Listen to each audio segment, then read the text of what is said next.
तो दोस्तों इस एंगल ग्राइंडर को बनाने के लिए यहाँ पर मैं पीवीसी पाइप का यूज करने वाला हूँ, क्योंकि यह आसानी से लोकल मार्केट में आपको मिल जाएगा। तो यहाँ पर मैंने 50 मिलीमीटर वाला एक पीवीसी पाइप का टुकड़ा ले लिया है। तो हम इसी की हेल्प से ये एंगल ग्राइंडर बनाएंगे। तो हमें इसका एक 9 सेंटीमीटर का टुकड़ा कट कर लेना है। उसके बाद जो इसके हैंडल होगा उसके लिए 18 सेंटीमीटर का टुकड़ा कट कर लेना है।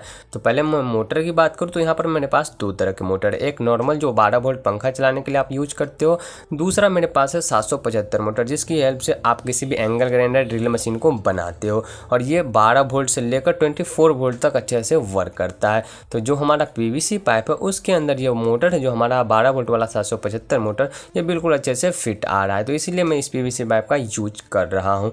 तो अब हमें इसका जो हमने बताया 9 सेंटीमीटर का टुकड़ा हमें कट कर लेना है, ताकि हम इसके अंदर इस मोटर को अच्छे से फिक्स कर सके। तो यहाँ मैंने कुछ इस तरह से ये 9 सेंटीमीटर का टुकड़ा कट कर लिया, और आप देख सकते हो मोटर के लेंथ के अकॉर्डिंग बिल्कुल सही है। आपको इससे ज़्यादा बड़ा टुकड़ा नहीं कट करना है।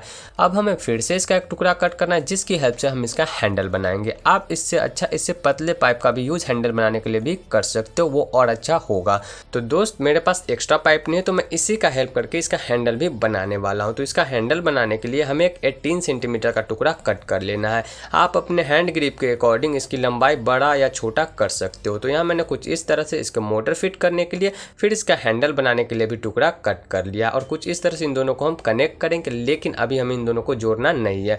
पहले हमें इस छोटे वाले टुकड़ों में जो हमारा 775 मोटर है इसको फिट करना है, फिर हम इसमें कनेक्शन करेंगे, और फिर हम इस नीचे वाले हिस्से को इसमें फिक्स करेंगे। तो आप देख सकते हो ये मोटर इसमें थोड़ा सा लूजली आ रहा है, तो इसका भी हमें एक जुगाड़ लगाना है। इसका जुगाड़ लगाने के लिए हमने एक पीवीसी पाइप का टुकड़ा ले लिया है, जो हमने पीवीसी पाइप यूज किया उसी का, और बीच में से थोड़ा सा पीस कट करके हमने हटा दिया। अब हम इस टुकड़े को मोटर पे कुछ इस तरह से सुपर ग्लू से फिक्स कर देना, और फिर हमें इसे जो 9 सेंटीमीटर वाला पीवीसी पाइप का टुकड़ा है उसके अंदर फिक्स कर देना। तो मैं इन दोनों को फिक्स कर देता हूँ। अब जिस पीवीसी पाइप के अंदर हम मोटर को फिट करेंगे उसको दोनों ओर से पैक करने के लिए मैंने पीवीसी पाइप के राउंड टुकड़े कट कर लिए। तो इसकी हेल्प से हम इसे दोनों ओर से पैक करने वाले हैं। लेकिन इसको हम अगर पैक कर दे तो इस मोटर को एयर बिल्कुल भी नहीं मिलेगा, और ये ज़्यादा हीट होगा। तो इसके लिए हमें जो मोटर में यह गैप कटा हुआ है इसी के अकॉर्डिंग इसमें भी पीवीसी पाइप में कट लगाना है, जिससे कि इस मोटर को एयर मिले, ताकि ये ज़्यादा हीट ना हो जब ये हम इसका यूज करें। तो यहाँ मैंने कुछ इस तरह से इसमें 2 कट लगाए, एक इधर और ठीक इसके सामने। तो अब दिखाता हूँ मैं इसमें मोटर फिट करके कि ये फिक्स आ रहा है कि नहीं। तो आप देख सकते हो मोटर बिल्कुल फिट इसमें आ रहा है। तो अभी हम इसको फिट नहीं करना, क्योंकि जो इसका आगे का टुकड़ा हमने राउंड वाला कट किया है उसमें हमें मोटर फिक्स करना है। तो उसके लिए मैंने मोटर के शाफ्ट के अकॉर्डिंग होल कर दिया, और फिर मैंने 2 छोटे छोटे होल किए, जिससे कि हम स्क्रू की मदद से इस पीवीसी पाइप को मोटर के साथ फिक्स करेंगे। फिर हम इसे 9 सेंटीमीटर वाले टुकड़ों में फिक्स कर देना है। तो पहले मैं इन दोनों स्क्रू में टाइट कर देता हूँ, और फिर हमें इसे पाइप में फिक्स करना है। तो कुछ इस तरह से मैंने दोनों स्क्रू को टाइट कर दिया है।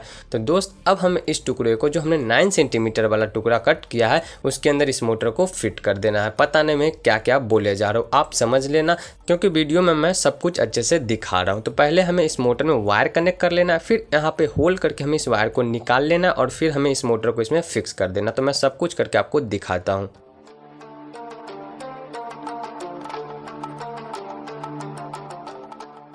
तो यहाँ पर मैंने कुछ इस तरह से मोटर में वायर कनेक्ट करके जो हमने होल किया था उससे वायर निकाल लिया है। आप चाहे तो इस आगे वाले हिस्से को सुपर ग्लू से फिक्स भी कर सकते हो, या आप नहीं भी कर सकते हो, क्योंकि ये बिल्कुल अच्छे से बिना सुपर ग्लू के ही फिक्स हो चुका है। अब इसी तरह से हमें इसके पीछे वाले हिस्से को भी, जो हमने राउंड टुकड़ा दूसरा कट किया था, उसको भी यहाँ सुपर ग्लू से फिक्स कर देना है, और फिर हमें इसके हैंडल को बनाना है। तो मैं इसको भी फिक्स करके आपको दिखाता हूँ। तो दोस्त ये मोटर वाला हिस्सा तो बन के रेडी हो चुका है। अब हम इसमें कुछ भी नहीं करना है। अब हमें इसका हैंडल बनाना है, फिर हमें उसमें जो इसका इनपुट वायर होगा और जो स्विच होगा उसका कनेक्शन देना है।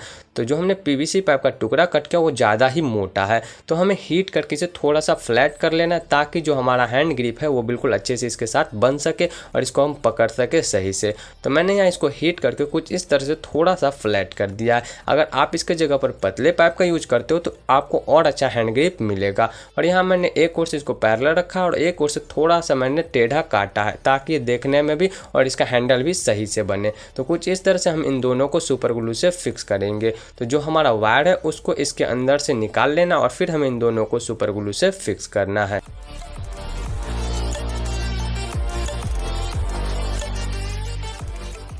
तो यहाँ मैंने इन दोनों को कुछ इस तरह से बिल्कुल अच्छे से फिक्स कर दिया और जो इन दोनों का ज्वाइंट था वहाँ पर मैंने जो सैंड पेपर पे हम जब पीवीसी पाइप को रब करते हैं जो डस्ट निकलता है उसकी हेल्प से बिल्कुल अच्छे से फिक्स किया ताकि ये बाहर ना हो, मतलब एक दूसरे से अलग ना हो। अब मैंने हैंडल वाले हिस्से को पीछे से फिक्स करने के लिए एक छोटा सा पीवीसी पाइप का टुकड़ा कट कर लिया है। अब हमें इसमें वोल्टेज सप्लाई के लिए एक इस तरह का डीसी सॉकेट लगाना है जिसके लिए हमें एक छोटा सा होल कर देना है। तो कुछ इस तरह से मैंने इसमें होल कर दिया है। तो अब मैं इस डीसी सॉकेट को इसमें कनेक्ट कर देता हूँ।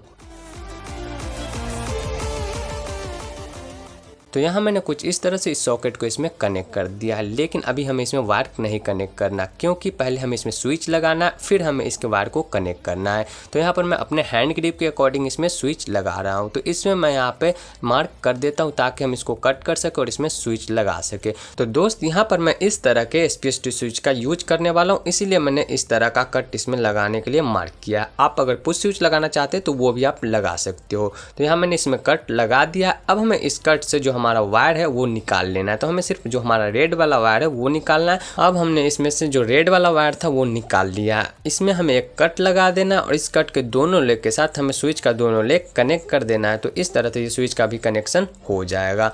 तो यहाँ पर मैंने स्विच का कनेक्शन तो कर दिया। तो मैं स्विच को फिक्स कर देता हूँ। फिर हम इसके पीछे वाले हिस्से जिसमें कि चार्जिंग सॉकेट लगा हुआ है उसको फिक्स करेंगे। अब दोस्त हम इसके चार्जिंग सॉकेट की कनेक्शन की बात करें तो इसमें जो सबसे बड़ा लेग है वो इसका पॉजिटिव है और जो सबसे साइड वाला लेग है छोटा वाला वो इसका निगेटिव है और बीच वाले में हमें कोई भी वायर नहीं कनेक्ट करना। तो मैं इस तरह से इन दोनों का वायर कनेक्ट कर देता हूँ और फिर मैं आपको इसको फिक्स करके दिखाता हूँ। तो यहाँ मैंने वायर कनेक्ट कर दिया और इस हिस्से को जो हमारा हैंडल है उसके नीचे वाले हिस्से में सुपर ग्लू से फिक्स कर देना है। तो ये इस तरह से पूरा रेडी हो जाएगा। तो हमने तो इन सबको फिक्स कर दिया, लेकिन ये देखने में थोड़ा अच्छा नहीं लग रहा। तो पहले हम इसको पेंट करते हैं और देखते हैं कि ये कैसा लगता है, फिर हम इसकी टेस्टिंग देखेंगे। तो दोस्त यहाँ मैंने एक ऑरेंज पेंट लिया और उसकी हेल्प से इसको पेंट कर दिया। तो मैंने इसके हैंडल वाले पूरे हिस्से को ऑरेंज किया और जो मोटर वाला उसका हिस्सा है उसको सिर्फ आधा ही पेंट किया। तो ये देखने में पहले से बहुत ही बढ़िया लग रहा है। तो फटाफट हम चलिए इसका टेस्टिंग भी देख लेते हैं। तो इसकी टेस्टिंग के लिए हमें इस तरह का एक शार्प कनेक्टर चाहिए ही चाहिए। तो आप इसको मार्केट से भी बाई कर सकते हो, लेकिन ये जो शार्प कनेक्टर है ये मैंने बिल्कुल फ्री में अपने घर पे बनाया है। अगर आप इसको बनाना चाहते हो तो इसका लिंक आपको नीचे डिस्क्रिप्शन में या ऊपर आई बटन में मिल जाएगा। आप वहां से जाकर इस वीडियो को देख सकते हो और इसको फ्री में बना सकते हो। तो मैं फटाफट इन सबको आपस में कनेक्ट करता हूँ, फिर टेस्टिंग करते हैं।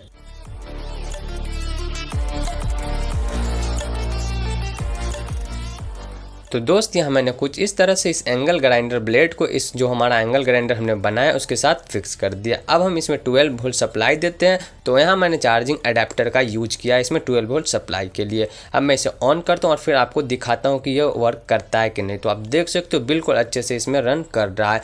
आप इसको 20 वोल्ट 24 वोल्ट पर भी यूज कर सकते हो, तब ये और अच्छा इसका वर्क आएगा। तो चलिए हम इसकी टेस्टिंग भी देख ही लेते हैं। तो यहाँ पर मैंने इसको टेस्ट करने के लिए एक छोटा सा मतलब रॉड ले लिया कुछ इस तरह का और इसको हम कट करके देखते हैं कि ये इसको काट पाता है या फिर नहीं। तो आप देख सकते हो बिल्कुल अच्छे से कट कर रहा है। तो ये इसने बिल्कुल अच्छे से तुरंत ही इसको कट करके हटा दिया और यहाँ पर सिर्फ हम 12 वोल्ट एडेप्टर का यूज करें तब ये ऐसा वर्क कर रहा है। अगर आप सोचो 20 वोल्ट का बैटरी का अगर आप यूज करते हो तो वो कैसा वर्क करेगा। तो दोस्त आपको ये वीडियो कैसा लगा कमेंट में जरूर बताना और वीडियो अच्छी लगी हो तो एक लाइक जरूर कर देना और चैनल पर पहली बार हो तो यार सब्सक्राइब करके जाओ ताकि आगे भी आप ऐसा वीडियो देख सको।